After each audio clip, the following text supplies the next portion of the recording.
반갑습니다. 고만수입니다. 오늘은 어제는 모르면 당한다 했는데 오늘은 모르면 바보 된다라고 이제 하나 적어서 한번 보도록 하겠습니다. 이제 낚시 기사 이래서 뭐 콘텐츠를 여러 가지 해서 이것도 해보고 저것도 해보는 상황입니다. 자, 이제 며칠 전에 기사가 하나 나왔었는데요. 그 중에 제가 이건 아닌데 라고 생각했던 부분이 있어요. 이제 기사 제목이 이제 이렇습니다. 여기 이제 지목 변경으로 20배 가격 상승이 이제 키워드인데요. 한번 보도록 하겠습니다. 이 보시면 누가 올렸다라는 건 뭐 크게 중요하지 않죠. 어찌됐든 올리신 분도 이리저리 공부를 해서 올렸을 것이라고 생각은 하는데 조금 이렇게 현실과 맞지 않는 부분이 있어서 제가 기사를 한번 읽어보고 이게 좀 어떤 부분이 잘못되었는지를 갖다가 말씀을 드리도록 하겠습니다. 지금 제목이 11만 5천 명이나 읽었어요. 여기서 이제 좀 이렇게 토지 투자 공부를 제대로 하지 않으신 분이 만약에 이걸 믿고 또 그럴 수도 있겠다라고 생각하면 참 우려스러운 대목입니다. 자, 한번 보겠습니다. 땅의 용도만 바꿨을 뿐인데 가격이 20배 뛰었다고 해갖고 물음표 해놓고 이제 사람들이 혹하죠. 이런 걸 들어보면 이제 제목도 사실은 이제 용도를 바꿨다는, 땅의 용도를 바꿨다라는 뜻이 사용하는 물리적인 형태를 바꿨다라는 얘기일 겁니다. 근데 실제로 토지는 사실은 용도지역, 다음에 한번 또 기회 잡아서 이야기할 건데 우리가 알고 있는 용도지역, 주거지역, 대표적으로 알고 있는 주거지역, 상업지역, 공업지역, 녹지지역 이런 것들이 있잖아요. 용도지역이 사실은 굉장히 중요합니다. 다음 기회 때 하기로 하고요. 오늘 이야기를 한번 보겠습니다. 보면 이 내용이 이렇네요. 땅값은 입지에 따라 그 가치가 매겨지죠. 주변 호재가 있음 뛰고 악재가 있다면 값은 떨어집니다. 그런데 이 외에도 토지 가격 상승을 불러오는 요인이 있다는 거 아세요? 바로 지목 변경인데요. 어디에서 누구라고 이야기를 하지 않겠습니다. 보시면 아니까요. 그래서 지목 변경, 이 기사를 만든 곳입니다. 어디에 빵빵에서 지목 변경이 왜 가격에 영향을 주고 어떻게 하면 되는지 살펴봤습니다. 라고 되어 있습니다. 지목 변경이 결국 키워드다, 그죠? 지목 변경을 하게 되면 가격 상승을 할 수 있다라는 얘기다, 그죠? 자, 그러면 토지의 이름, 지목이 무엇일까요? 토지의 이름이 지목인지는 모르겠습니다만은 지목은 그렇습니다. 자, 지목의 종류, 지목이라는 말씀들을 많이 들어보셨을 겁니다. 잘 안 보입니다, 그죠? 여기 보면 지목의 종류에서 전답, 과수원, 임야, 대, 그 외에 되어 있는데요. 간단하게 한번 볼까요?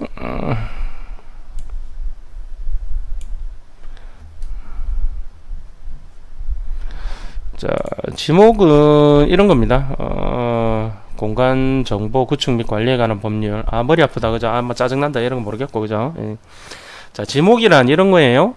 법적 용어는 이렇습니다. 토지의 주된 용도에 따라서 토지의 종류를 구분하여 지적 공부에 등록하는 것을 말한다. 지적 방법도 이런 거 나중에 아세요. 찬찬히 공부하도록 하고요. 하여튼 간에 지목의 종류는 이렇습니다. 전답, 과수원, 목장, 용지, 임야. 머리 아프다, 그죠? 간단하게 봅시다. 이렇게 간단하게 이걸 보면 이렇게 됩니다. 전답, 과수원, 목장, 용지, 임야, 광선지, 염전, 대, 공장 용지, 학교 용지, 주차장, 주유소 용지, 창고 용지, 도로, 철도 용지, 제방, 하천, 국어, 유지, 양어장, 수도 용지, 공원, 체육 용지, 유원지, 종교 용지, 사적지, 묘지, 잡종지에서 지금 현재 28가지입니다. 토지이용 계획 확인원에 이렇게 표시할 때는 이렇게 한 글자씩 따서 대표적인 글자를 따서 지금 빨간색으로 보이시죠? 요걸 이제 사용을 합니다. 자, 기사를 계속 이어보도록 하겠습니다. 자, 내 땅인데 내 맘대로 하고 싶은 대로 사용하면 안 되는 거냐라고 해야 되는데, 자, 일단 우리나라에서는 내 땅이라, 나의 땅이라고 해서 내가 소유권을 가지고 있다고 해서 무조건 내 마음대로 사용할 수 없습니다. 만약에 그게 인정이 된다라면, 예를 들어서 내가 우리가 본인 소유로 100평의 땅을 가지고 있습니다. 330제곱미터 정도 되죠.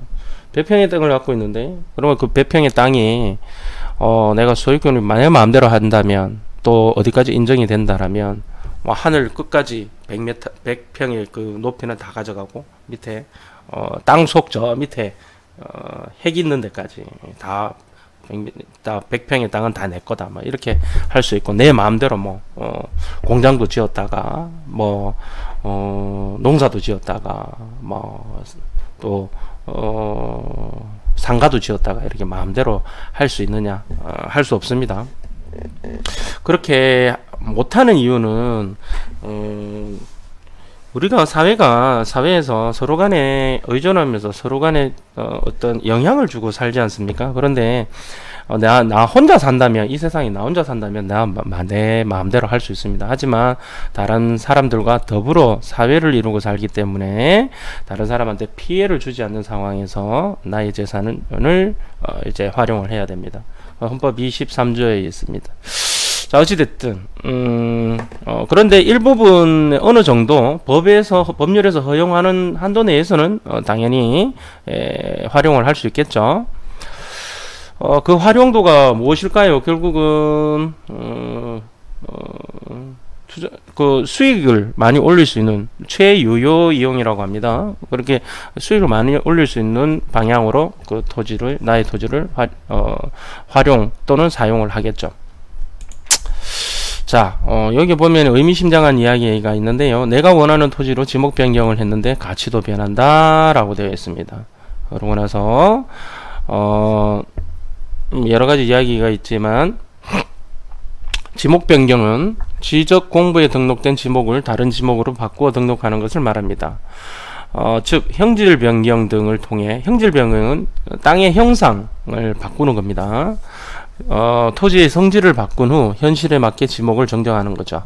지목 변경은 개발 행위 허가를 받고 목적 사업을 완료했을 때 가능합니다. 뭐 예를 들어서 논과 밭이었는데 여기에 이제 형질 변경을 하고 건축 허가를 받아서 만약에 집을 짓게 되면, 이제 또는 공장을 짓게 되면 집을 짓게 되면 대로 바뀔 거고요. 공장을 짓게 되면 공장 용지로 바뀔 것이고, 창고를 짓게 되면 창고 용지로 바뀔 것입니다. 이게 지목이 바뀌어지는 겁니다. 그 얘기가 계속 이어지고 있습니다. 예를 들어 농지의 경우 전용 허가 등을 받은 경우를 제외하고는 전답 과수원 이외의 지목으로 변경하지 못하며, 산지 전용 허가 등을 얻어서 전용되는 경우를 제외하고는 지목을 변경할 수 없다라고 되어 있습니다. 농지의 경우에 농지를 전답과수원이라고 하는, 전답과수원을 농지라고 합니다. 이 농지를 만약에 다른 용도로 바꾸기 위해서는 이 농지를 다른 용도로 바꾸겠습니다. 그러니까 허가를 해주세요 라고 하는 것이 전용 허가입니다. 또한 산지, 임야죠. 지목은 임야를 다른 용도로 바꾸겠습니다 라고 허락을 해주세요 라고 했을 때에 허락을 하는 것을, 신청하는 것을 산지 전용이라고 합니다. 전용, 바꾼다라는 거죠. 자, 그러면 이렇게 됐을 때에 지목 변경 행위는 때때로 많은 투자 수익을 올릴 수 있다라고 되어 있습니다. 대로 변했을 때 도로 변의 농지나 산지는 더욱 가격이 상승한다라고 이렇게 이야기가 되고 있고요. 지목이 변경되면 그 토지는 거래가 쉬워져서 그만큼 황금성이 좋아집니다라고 되어 있습니다. 뭐 사람들이 바보입니까? 그 땅 주인은 뭐 그거 할 줄 몰라가지고 이거 지금 안 하고 그냥 팔까요? 한 번쯤 이렇게 제가 항상 이야기하죠. 합리적인 의심을 한번 해보자라는 거죠. 자, 지목 변경 절차 한번 볼까요? 산지 전용 허가는 해서 형질 변경을 하고 실제적으로 토목공사를 하는 겁니다. 이제 부지 조성을 하는 거죠. 뭐 높은 곳은 까내고 낮은 곳은 메꾸고 이렇게 해서 토목공사를 하고 뭐 안에 뭐 이제 하수도 또 상수도 이렇게 관 연결하고 오수 처리하고 뭐 이렇게 관물 토목 공사를 한 다음에 그 외에 이제 건축물을 신축을 하고 그 다음에 이제 신축이 다 끝난 다음에 준공검사 받으면 그때 이제 지목 변경을 하게 되죠. 자, 뭐 어떻게 되는 건지는 중요하지 않고 지목 변경을 할 때에는 이제 전용 허가를 지목 변경이 지금 계속 이렇게 주가 되어 있는데요. 지목 변경은 마지막 절차예요. 마지막 절차. 그러니까 중요한 것은 전용 허가, 그러니까 토목공사라고 건축허가, 그러니까 전용을 하느냐 마느냐가 사실은 중요한 거지. 지목 변경은 그 전용이 되었을 경우에 따라오는 뒤에 부수적인 효과에 불과합니다. 자, 그렇다면 중요한 것은 지목을 변경을 하기 위해서 어떠한 행위를 하는 게 개발 행위를 하는 게 아니고 개발 행위를 했음으로 인해서 지목이 바뀌어진다라는 거죠. 여기는 이제 주객이 전도가 됐죠. 지금 이 기사의 어떤 그런 내용을 보게 되면 오늘도 부산은 장마가 져서 그냥 햇빛이 많지 않아서 제가 창문을 열어놨는데 화면상으로 보니까 별로 뒤에 경치가 안 보이네요. 경치 참 좋은데 제 사무실이 어찌됐든 이야기를 이어나가겠습니다.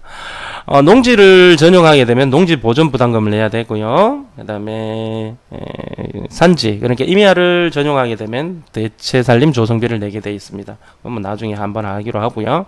자, 어찌됐든 지목 변경하면 내 땅의 가치가 올라간다 라고 해놓고 여기 보면 예를 하나 들었어요. 일례로 2000년대 초반 경기도 구리시 아천동에 위치한 토지는 지목을 변경하여 토지 가격이 20배 상승했습니다. 이 토지는 임야였지만 산지죠. 임야였지만 구리시가 임대하여 건축물을 지었는데요. 임대가 만료되는 시점에 토지주는 건축물이 있는 토지만 따로 분할해서 형질 변경을 했고 지목을 변경하여 지목을 변경했으니까 지목을 변경한 게 아니고 형질 변경을 했으니까 이건 형질 변경 준공을 했으니까 따라오는 거죠. 근데 좀 말이 안 맞는 게 이미 건축물을 구리시에서 임대를 해서 건축물을 지었다면 그때 이미 건축물이 준공되면 대로 바뀌는 거죠. 그때 대로 바뀌어서 그때 자동적으로 바뀐 거지. 나중에 토지주가 뭐 분할을 해서 형질 변경을 하고 지목 변경해서 이거는 좀 말이 안 맞아요. 그때 당시에 임대해서 건축물을 지었을 때에 됐을 겁니다. 이거 보시면 알겠지만 이거 보세요. 여기 위에 써놨잖아요. 지목 변경을 원하는 토지 소유자는 토지의 지목 변경 사유가 발생한 날로부터 60일 이내에 지적소관청에 신청해야 합니다 라고 되어 있잖아요. 좀 무슨 얘기냐, 건물을 짓고 이제 원래는 산지였는데 임야였는데 이제 건축물이 지었으니까 대로 바뀐 거잖아요. 사용이 이제. 그러니까 당연히 준공되고 60일 이내에 신청을 해서 지목을 바꿨어야 되는 것이고 바뀌어졌을 것인데 이 기사는 임대가 만료되는 시점에 토지주는 건축물이 있는 토지만 따로 분할해서 형질 변경을 했고 지목을 변경하여 2억 원의 가치를 지녔던 토지는 지목 변경 후 40억 원의 가치로 20배 가량 상승했습니다 라고 되어 있는데 좀 오류가 있는 것 같습니다. 어찌됐든 이걸로 인해서 제목을 뽑은 것 같은데요. 이 위에 제목을 뽑은 것 같은데 결국은 이 제목도 뭐 조금 그렇습니다. 그죠? 자, 그런데 여기 기사 역시 이야기는 하고 있습니다. 지목 변경을 만만하게 봤다가는 큰 코를 다친다. 그러니까 무슨 얘기냐, 토지를 효율적으로 이용하기 위해서 지목을 변경하는 사람들이 있는 반면에 단순히 토지의 가치만을 높이기 위해 지목을 변경하는 사람들도 있습니다. 상기에 서술된 것처럼 토지의 지목을 변경하는 것은 쉽지 않습니다. 이제 보험 들어야죠. 이게 잘 된다 했는데 이거 어떻게 된 거냐라고 사람들이 막 질문하고 그러면 어떻게 하겠어요? 이제 보험 들어야죠. 그게 쉬운 게 아니다라는 이야기를 해야 되는데 이게 이제 차라리 이게 정상적으로 아주 좋은 정보를 주려면 잘 모르는 사람한테 주려면 어떻게 해야 된다?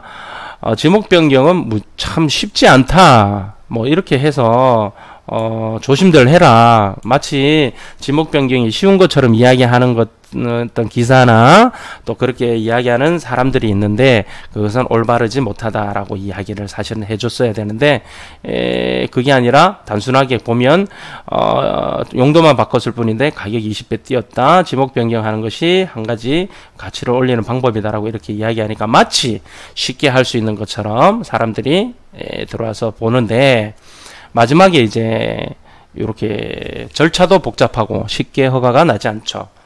지목을 변경해서 수익을 얻기 위해 섣불리 토지를 매입했다가 지목도 변경 못하고 매도도 못하는 진퇴양난의 어려움이 있을 수도 있습니다.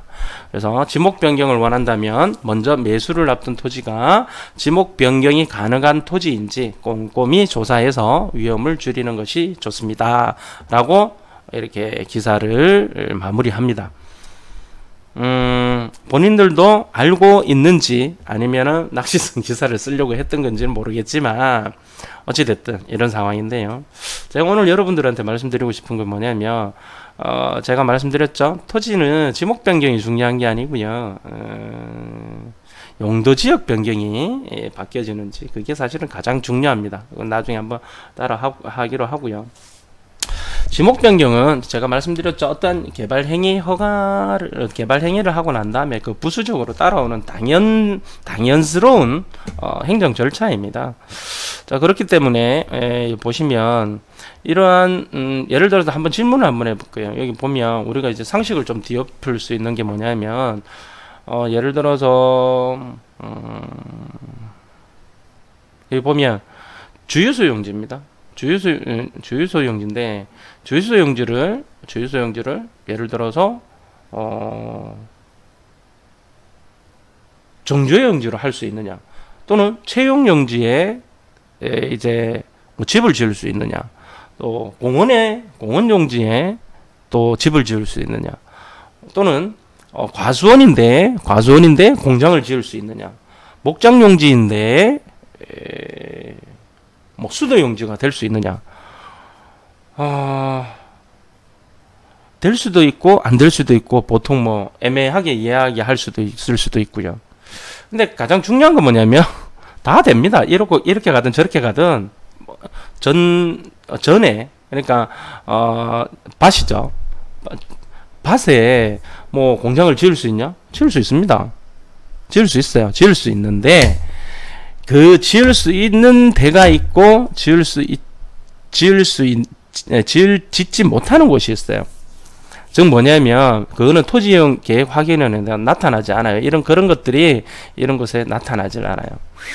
여러분들이 아셔야 될 건 뭐냐면 지목은 개발 행위 허가를 받는데 내가 개발을 하는 데 있어서 아무런 의미가 없다라기보다는 별로 의미가 없습니다. 제가 말씀드렸죠. 이건 지목은 그냥 뒤따라 개발 행위가 끝난 다음에 따라오는 그냥 행정적인 절차일 뿐이지 이 지목 자체로서 어떤 것은 되고 어떤 것은 되지 않고라는 것은 없다라는 거죠. 그냥 있는 그대로 그래? 전이야? 답이야? 과수원이야? 그래 뭐 제방이야? 하천이야? 그냥 그렇게 생각을 하면 됩니다.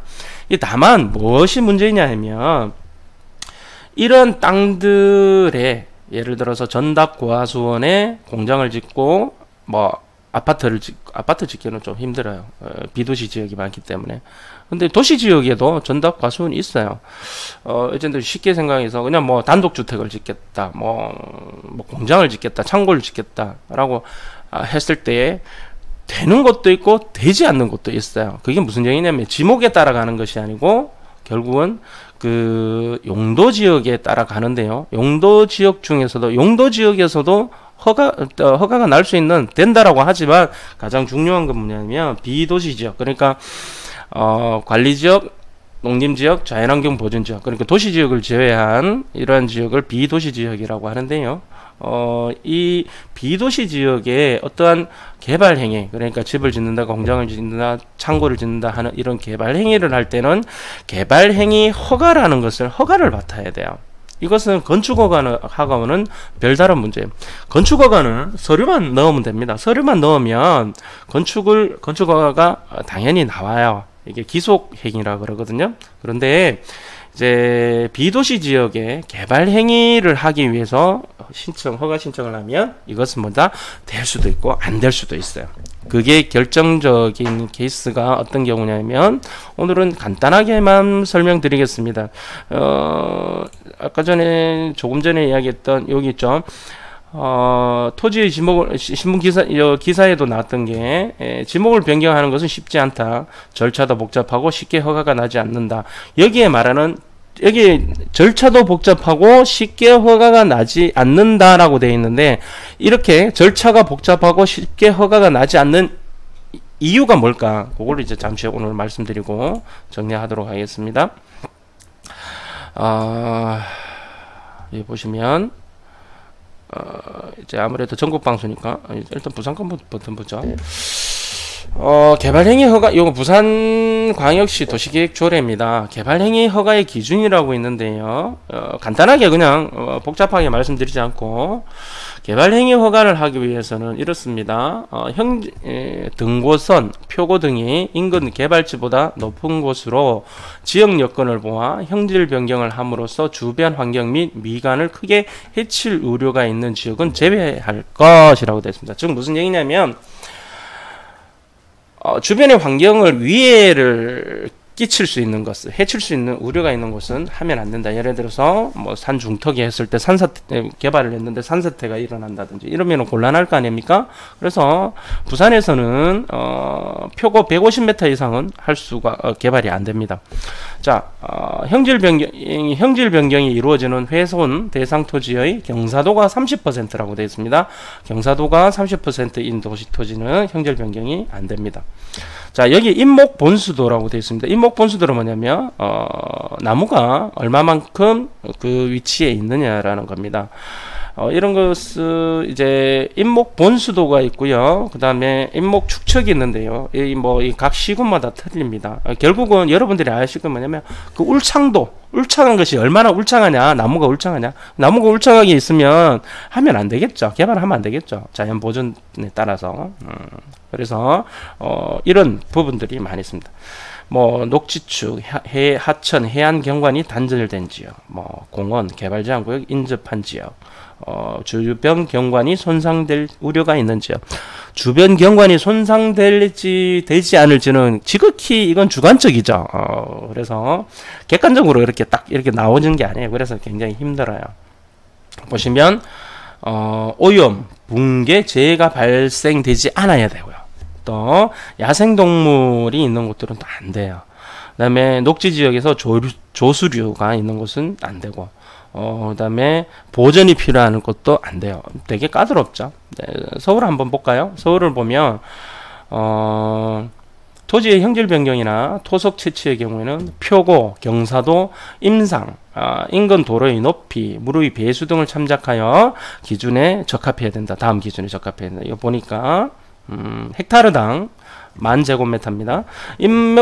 임목 축척이 여기는 축척으로 되어 있네요.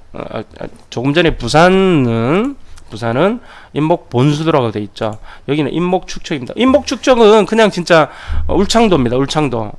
울창하기 얼마만큼 맨날. 그래서 울창에서 그 시군의 평균의 150% 이상 정도 되면은 안 돼요. 개발 행위를 할 수가 없어요. 근데 임목 본수도 같은 경우는 뭐냐면 울창도하고 비슷한 개념이긴 하지만 약간 좀 달라요. 해당의 지금 이 그 지역 사이트에 개발을 하려고 하는 곳에 만약에 얘네 나무들이 있는데 나무들이 다 자랐을 때의 어떤 면적이 100이라고 봤을 때에 그 나무의 면적이 있을 거 아닙니까? 봤을 때 얘네들이 지금 어느 정도 자라 있느냐. 그러니까 보통 한 50% 이상 되면은 개발을 못하게끔 되어 있는데요. 지금 서울 같은 경우에는 아까 전에 부산 같은 경우에는 여기 임목본수도가 70% 이상이라고 했죠. 그러니까 얘가 자라면은 이만큼 자랄 건데 100 정도 자랄 건데 지금 현재 70 정도 이상 자란 동네 그 지역은 개발이 안 된다라는 거죠.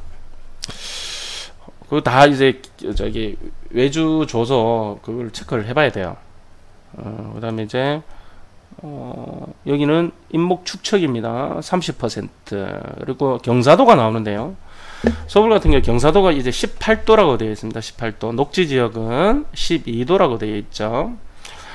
조금 전에 말씀드렸던 비도시 지역이라고 말씀드렸는데, 도시 지역, 그 다음에 관리, 우리 크게 국토의 계획 및 이용에 관한 법률상의 용도 지역은 크게 대분류로 하게 되면 도시지역, 관리지역, 농림지역, 자연환경 보존지역이 되는데요. 비도시 지역, 조금 전에 말씀드린 그 개발행위 허가를 받는 것, 비도시 지역을 이제 관리지역, 농림지역, 그 다음에 자연환경 보존지역이라고 했는데요. 도시지역 중에서 몰라도 그냥 그냥 넘어가세요. 도시지역 중에서 주거지역, 상업지역, 공업지역, 그 다음에 녹지지역이 있는데, 녹지지역은 그 개발행위 허가를 받아야 되는 경우들이 많이 있어요. 그건 조례에 따라 틀린데. 자, anyway, 어찌됐든. 보시면, 경사도가, 서울은 이제 18도 미만의 토지만 개발행위 허가를 받을 수 있다. 그러면 반대로 18도 이상이 되면,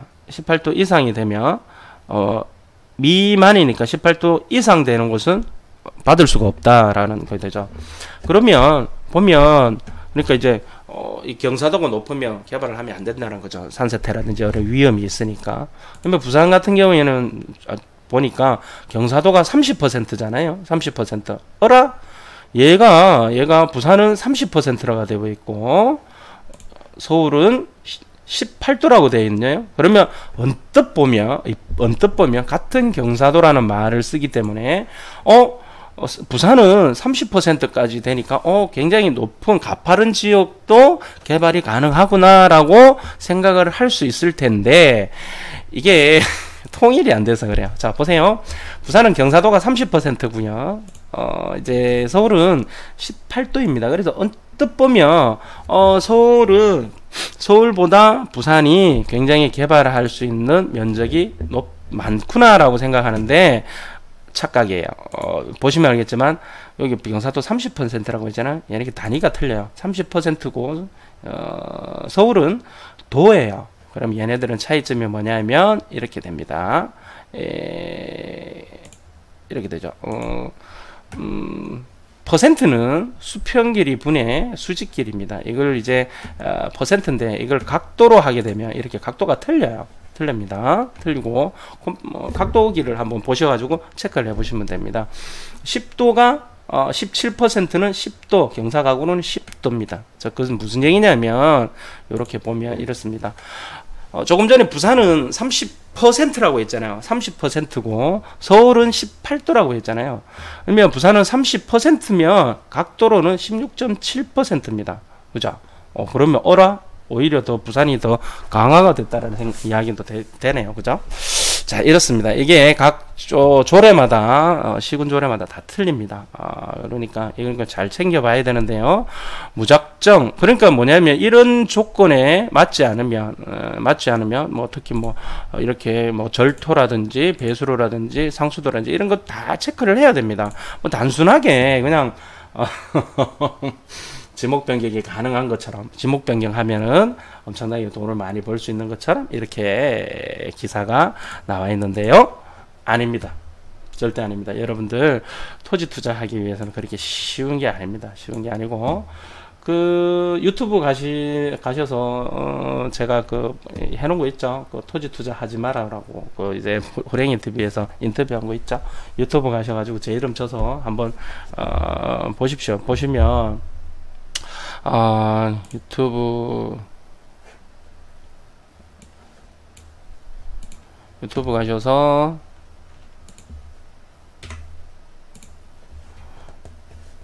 아마 나올 겁니다. 아마 그럼 여기 보면 여기 토지 하지 마라고 되어 있을 겁니다. 이거 클릭해서 한번 찾아보시면 토지 투자하는데 기본적인 어떤 맥락을, 기본적인 개념이 필요해요. 언젠가 토지 투자를 하셔야 되겠지만 모르면 하면 안 돼요. 알아야 돼요. 알기 위해서는 공부를 좀 해야 되겠죠. 그렇습니다. 자, 오늘은 간단하게 여기까지. 항상 이렇게 하다 보면 길어져요. 보니까 뭐 5분, 10분짜리 정도로 끝내라고 하는데 오늘은 몇 분인지 모르겠어요. 조금 이렇게 조금 짧게 해서 여러분들이 이제 뭐 출퇴근하실 때 볼 수 있도록 그렇게 하도록 하겠습니다. 여기까지 하겠습니다. 감사합니다. 수고하십시오.